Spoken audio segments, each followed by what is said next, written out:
расонидани кӯмакҳо ба мардуми аз заминларза зараридаи ноҳияҳои Тоҷикободу Рашт идома дорад ва имрӯз аллакай кӯмакҳои пешвои миллат бо корбони мошинҳои пурбор масъолаи зарурии сохтмонӣ барои дастрасии мардум ва бунёди хонаҳои вайронгаштаи истиқоматӣ аз шаҳри Душанбе сафарбар гардид. роҳнамоӣ ва сафарбарсозии гурӯҳҳои кӯмакрасон дар доираи тадбирҳои олии башардӯстонаи пешвои миллат татбиқи сиёсати иҷтимоӣ ва саҳмгузорӣ дар ҳалли мушкилот амалӣ мегардад. Инак бо ҳамоҳангӣ баҳри рафъи мушкилот ва муҳайёсозии имконоти зарурӣ расонидани кӯмакҳо пайдарҳам амалӣ мешаванд.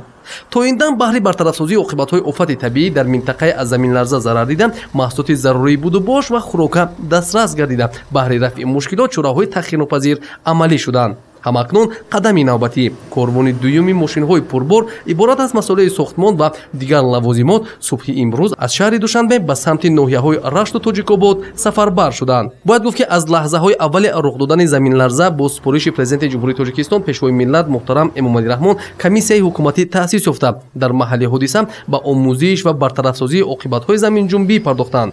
дар ин замина ба мардуми зарардида кӯмаки фаврӣ расонда шуд.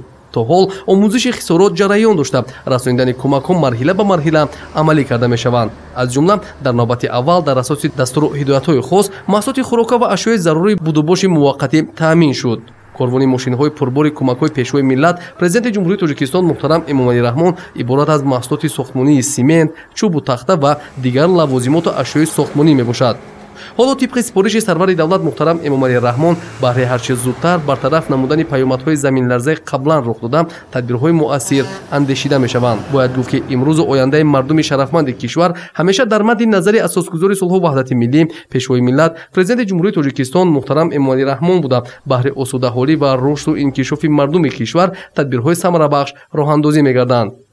муҳайёсозии имконот ва беҳдошти шароити рӯзгор хоста таъмини нишондиҳандаҳои некуаҳолии мардум дар меҳвари сиёсати иҷтимоии ҳукумати ҷумҳурии Тоҷикистон қарор дорад. дар ин замина расонидани кӯмакҳо ба мардуми аз офати табиӣ зарардида вусъат меёбанд ва дар муҳлатҳои муайян дар заминаи дастуру ҳидоятҳои пешвои миллат муҳтарам Эмомалӣ Раҳмон оқибатҳои офати табиӣ рафъ хоҳад шуд. сафарбарсозии гурӯҳҳои кӯмакрасон ва дастрас намудани кӯмакҳо ба мардуми аз офатҳо зарардида нишонаи сиёсати башардӯстонаи ҳукумати ҷумҳурии Тоҷикистон ва дар рӯзҳои мушкил канори мардуми ниёзманд будани президенти ҷумҳурии Тоҷикистон пешвои миллат муҳтарам Эмомалӣ Раҳмон мебошад.